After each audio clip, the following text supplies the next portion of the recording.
अस्सलामुअलैकुम dear students, उम्मीद करता हूँ आप सब स्टूडेंट ठीक ठाक होंगे, खैरियत से होंगे।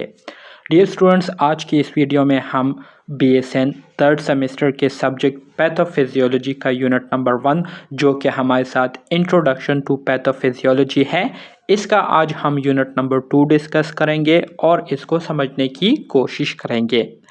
तो डियर स्टूडेंट, जैसे कि इससे पहले पार्ट 1 में मैंने आपको पैथोफिजियोलॉजी के हवाले से बताया था और साथ में मैंने आपको ये भी कहा था कि पैथोफिजियोलॉजी का यूनिट नंबर 1 जो है ये बहुत ही इम्पॉर्टेंट यूनिट है और इसके पीछे वजह क्या है इम्पॉर्टेंट होने का वो भी मैंने आपको कहा था, और वो ये था कि इसमें वो तमाम बेसिक टर्मिनोलॉजीज़ मौजूद है जो कि आने वाले जितने भी बाकी यूनिट होंगे उसमें बार बार आपको देखने को मिलेंगे।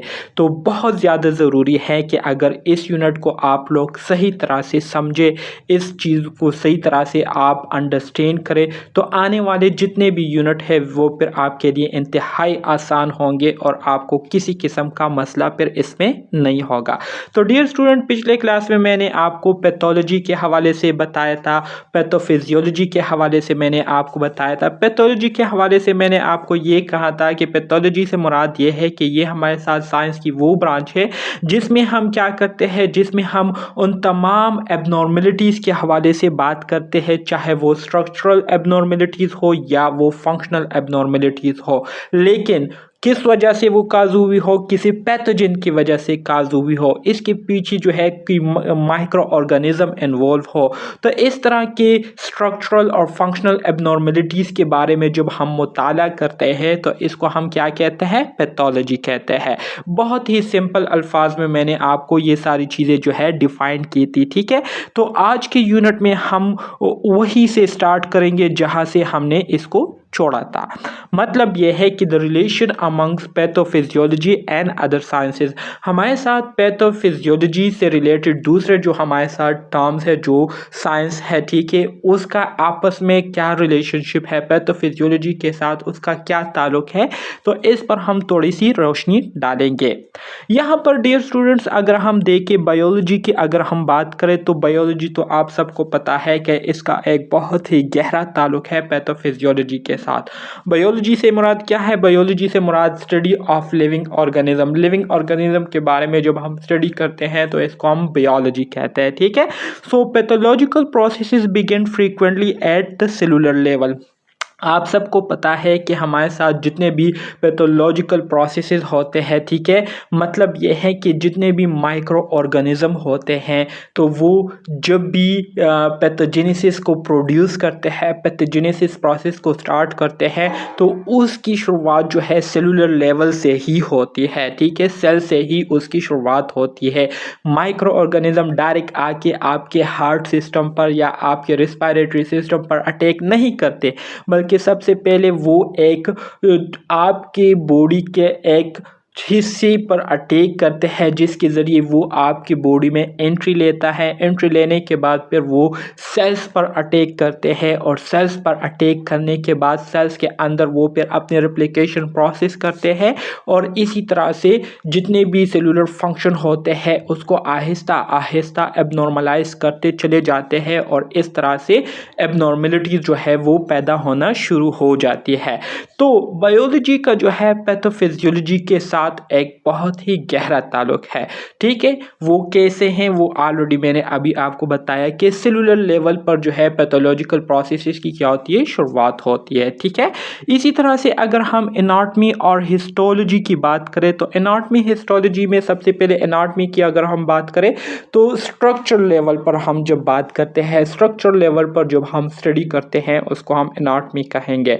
हिस्टोलॉजी से क्या मुराद है, मतलब ये है कि मैक्रो और micro structure properties of the human body is essential for understanding their pathology, ठीक है। जितने भी ह्यूमन बॉडी के मैक्रो और माइक्रो स्ट्रक्चर प्रॉपर्टीज हैं, मतलब सेलुलर लेवल पर, ठीक है, जितने भी हमारे साथ स्ट्रक्चर प्रॉपर्टीज़ है उसको समझना बहुत ज़्यादा ज़रूरी है। मतलब ये है कि हर एक सेल के अंदर जो ऑर्गेनेल्स मौजूद होते हैं, हर ऑर्गेनेल के फंक्शंस क्या है उसको समझना बहुत ज़्यादा ज़रूरी है। सेल किस तरह से काम करते हैं, इंडिविजुअली वो कैसे काम करते हैं और ग्रुप में वो कैसे काम करते हैं कोऑर्डिनेशन के साथ, ये सारी चीज़ें समझना बहुत ज़्यादा ज़रूरी है। जब तक हम इसको नहीं समझेंगे तो हमें पैथोजन की जो पैथोफिजियोलॉजी होती है उसकी हमें समझ नहीं आएंगी। हम इसको तब तक नहीं समझ सकते जब तक हमें इन चीज़ों की समझ ना आए। ठीक है, तो एनाटॉमी और हिस्टोलॉजी इन दोनों का भी पैथोफिजियोलॉजी के साथ बहुत ही गहरा ताल्लुक है। फिर इसके बाद अगर हम बायोकेमिस्ट्री की बात करें तो बायोकेमिस्ट्री से मुराद हमारे साथ जो सेलुलर लेवल पर हमारे साथ जो बायोलॉजिकल मॉलिक्यूल्स है, ठीक है, चाहे प्रोटीन्स हो, चाहे हमारे साथ क्या हो, कार्बोहाइड्रेट्स हो, चाहे लिपिड्स हो, चाहे न्यूक्लिक एसिड्स हो, ठीक है, चाहे एंजाइम हो, तो ये सारे क्या है, ये हमारे साथ सब कुछ हम बायोकेमिस्ट्री में ही इसको स्टडी करते हैं। तो biochemical processes are change under pathological condition. जाहिर बात है जब कोई पैथोजन आपके सेलुलर लेवल पर अटैक करता है, आपके सेल्स पर अटैक करते हैं, तो सेल्स के अंदर मुख्तलिफ किस्म के मेटाबॉलिक रिएक्शन जो है वो होते हैं, जिसमें हमारे साथ जितने भी बायोलॉजिकल मॉलिक्यूल्स होती है उसकी ब्रेकडाउन, उसकी फॉर्मेशन हो रही होती है।